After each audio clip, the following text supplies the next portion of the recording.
So what's up guys? Ngayon magluto tayo ng bangsilog.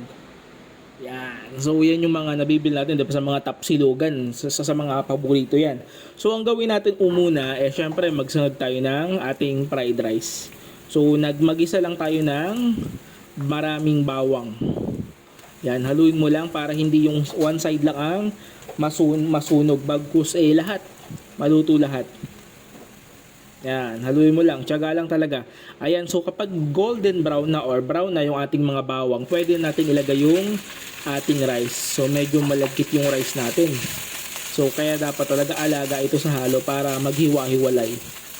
Ayan, saktong-sakto yung pagkakaluto natin ng bawang. So brown na brown, hindi siya sunog, tamang-tama lang yung pagkakaluto. So haluin nyo lang to.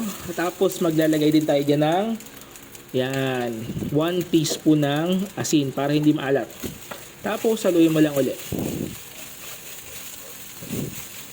Yan, maglalagay din tayo dito ng isang itlog. Yon, para medyo mag-golden yung ating rice.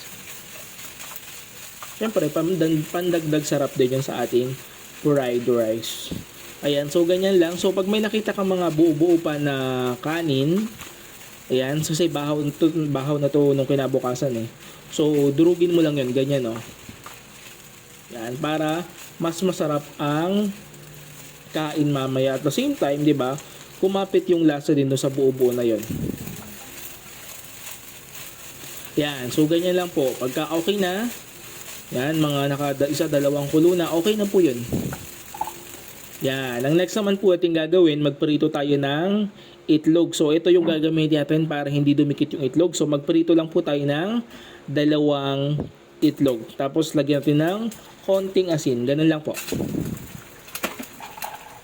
So kagandahan dito sa lutuang ito, hindi talaga dumidikit kahit bahagya mo lang nilagyan ng mantika. Yun, di ba? Pagkakaganda, tapos bilog na bilog pa yung pagkakaluto. Saktong-sakto. Yan. Pagtapos, pag okay na, ahunin mo na, iset aside mo na itong dalawang to, di ba? Kung ganito yung kakainin mo itlog, di ba? Syempre, gaganahan ka lalo, tapos may ketchup. Yan. Tapos naman, magprito tayo ng binabad na bangus. So, itong binabad na bangus ito, matagal na ito. Kaya talagang napakalasa na nito.